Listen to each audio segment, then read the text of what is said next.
ngalomkhosi isizwe siyebusa usala ukudala uthume okusha njengenkosi yenu lesi isikhathi esimqoka njengoba kuyisikhathi sokukhuphukela entabeni nani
Igama lami ngubonguMusa elinye nguVusumuzi wakwaKhumalo engalethiwa ubaba omkhulu umholi wesizwe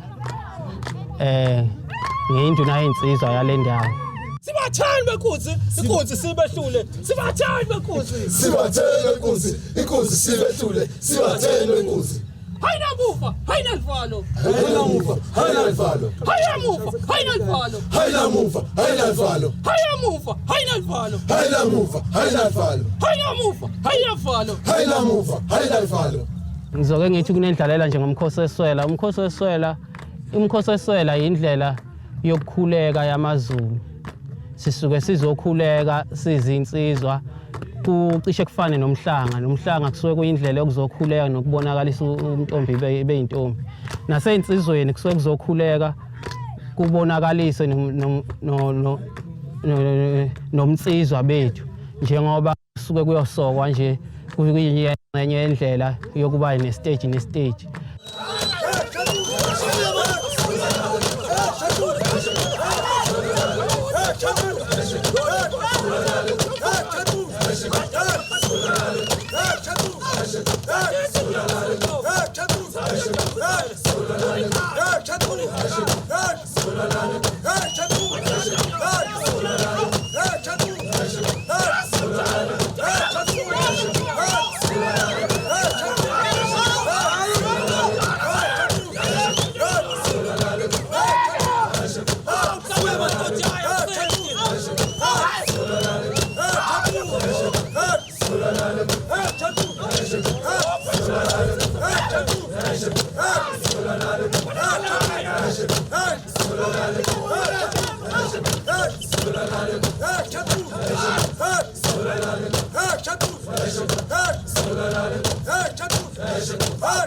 Uliphi umkhosi weswela kusesikhathini sokuthi sikwazi ukukhuleka nanokufunda impilo yobuZulu neyokucela ukuthi njengoba amakholwa ayeguqe phansi ecela uNkulunkulu thina amaZulu sicela delane kobabamkhulu bethu kuyindlela ke le yomkhuleko omkhulu owenzeka njalo ngonyaka njalo ngoNovember uba khona.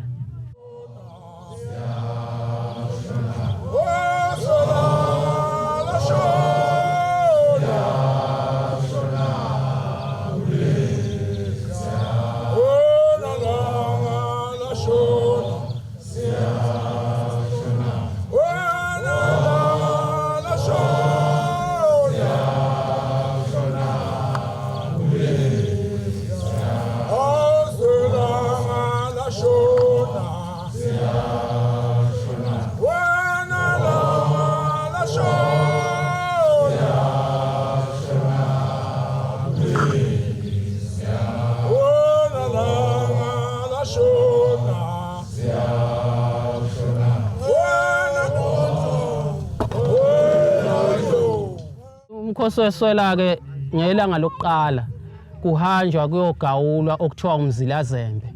Lokho ukubiyela ihlahla isibaya ngehlahla umzilazembe. Kunabantu akubeka nombane. Kunabantu abaye bevele bebekwe ukuthi ibona abakwazi ukubiya ihlahla ngokwamaKhosi ke nangokuzalwa kwenkosi yethu omdala. Shuthi labo abakwandwandwe usuku lokuqala lolo. Kolesibili kuyogawulwa imbondwe na kuyiyona ezimazisa isibaya njengoba sekunesikhathi eside singazange sibonakala ukuthi noma ingodo seyibolile. Kuyindlela leyo yokusebenza ukuze sizokwazi ukuthi masicela kwabadala bebone ukuthi sesisebenzile njengoba izingane ziyayisebenza bese inikwa amaswidi. Nathi kuyindlela yethu yosiko lwamaZulu ukuthi kwenzakala into efana nalezo.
Osukwini lwesibili kuyilapho esesiya khona ke esibayeni lapho ongagqokwa khona ngenhla obhinqa khona ibheshu ngezansi njengoba usuke uyinsizwa ngabe liyana ngabe liyaduma ngabe liyashisa kodwa ugqoke njengoba usuke uyinsizwa insizwa ke ayibulawa amakhaza.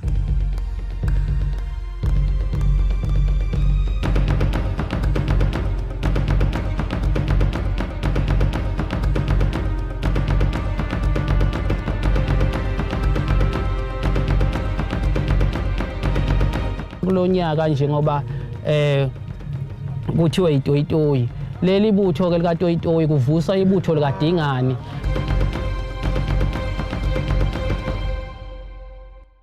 Isilo Dingane kasenza ngakhona yingonyama ke yathatha ubukhosi ngonyaka u1828. Dume kakhulu ke futhi ngokuthi ke isilo sasemGungundlovu kwachitheka igazi lingachithwa ke izibhamu la kwakulela khona amangisi. Kwathi uma amaZulu elwa namangisi uNkulunkulu wahlala othini amaZulu akwazi ukulwa ngomkhonto. Siyayisithi ke uthi sihloniphise akwazi ukulwa ngomkhonto alwe namabhunu ephethe ibhamu. Kwathi ke salwa ngaphesheya kweBad River wagcwala umfula lana izulu wangenisa umfula wagcwala. Athi mayethe yabuya amabutho esebuye empini kwabe esemunga emukiswa yilowo mfula. Ngakho ke kwagcala igazi likaZulu lapho kwase kuba iBad River lapha ke eVryheid. Impi yaseNcome yabambana ke ziyi-16 kuZibandlela ngonyaka u1838. Nokuyilapho ke inkosi uDingane yalahlekelwa khona amabutho avile kwizinkulungwane ezintathu. Kuthe ngonyaka u1840 isilo kompande sanqoba isilo sasemGungundlovu empini yaseMaqonqo.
Lilwa lapho kuyitoyitoyi njengoba kuvuka ke namhlanje kuyitoyitoyi futhi sesimelele lo butho ke leka toyitoyi.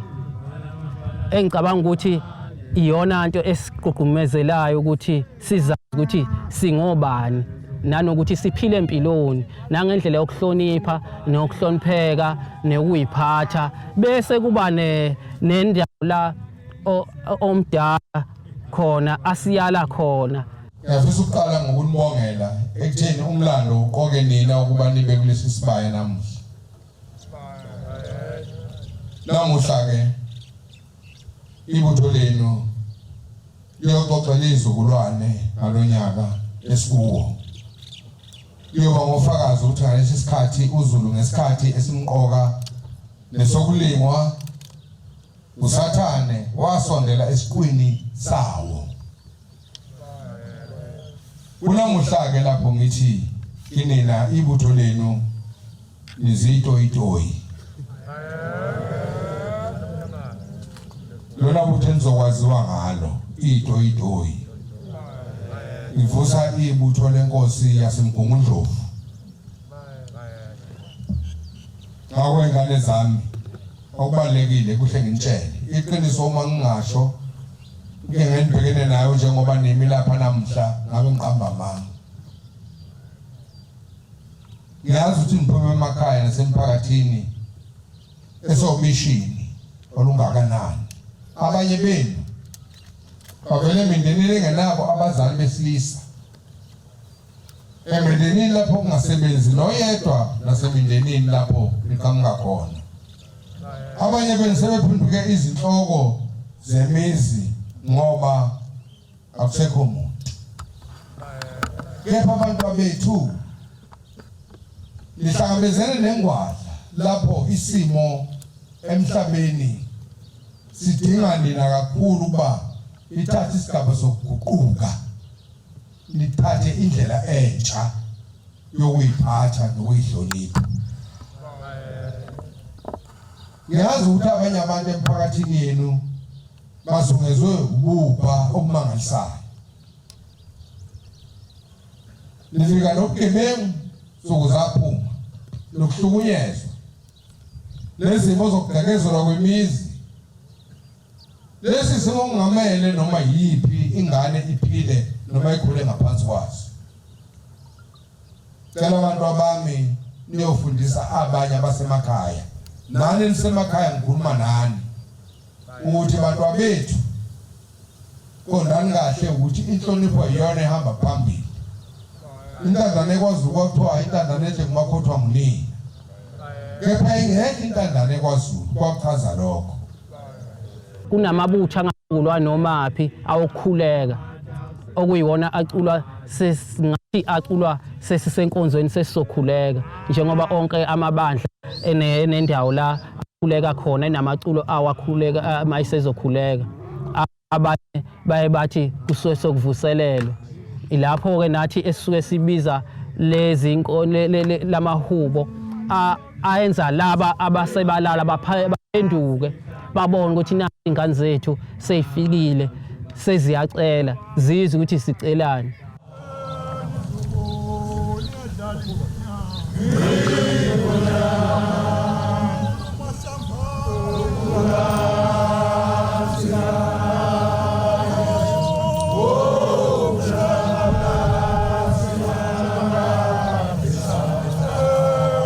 Amahubo lapho ke lapho esisuke sesifundiswa khona esibayeni anokuthi ke ngokwegaba zethu manje sokumele uyephi manje sokumele uyephi base kumele ugane sokumele ugane uyazazi igaba zakho ukuthi la inkunzi encane la sokubanja inkunzi endala enkulu lapho ke bawusuqeda ukubamba inkunzi endala sokumele ke uganwe usuzoba nendawo yakho ke lapho.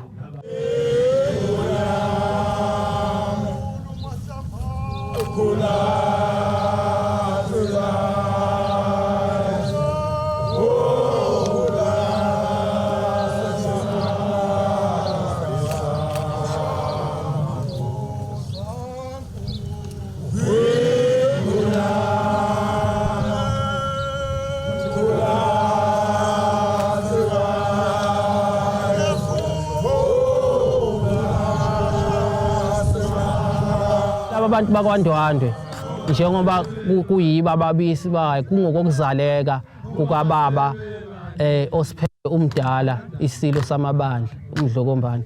Ilapha ke abakuyibona abasondele kakhulu kuye ukuthi ibona abakwazi abamazi eyingane abakwazi ukumthwala. Njengoba bakwazi ke ukumthwala manje basamkhusela nathi basikhusela njengomama wethu. Shuthi njengoba bevala nje lapha esibayeni basuke bevala ngendlela yokuthi ongaphakathi udumale nongaphakathi akwazi ukuvikeleka nasemoyeni yonke. Ingakho kuumzilazembe nje abanye baye bethi ke ugagu kodwa ke ngokwesintu sethu sithi umzilazembe ngoba kusuke ilapha esisuke sokuyindlu yethu sihloniphisa indlu yethu nathi siyakhelwa uZulu njengoba insizwa zihlala esibayeni. Abathandi benkunzi inkunzi sibehlule sibathandi benkunzi sibatheni benkunzi inkunzi sibehlule sibatheni benkunzi feel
John,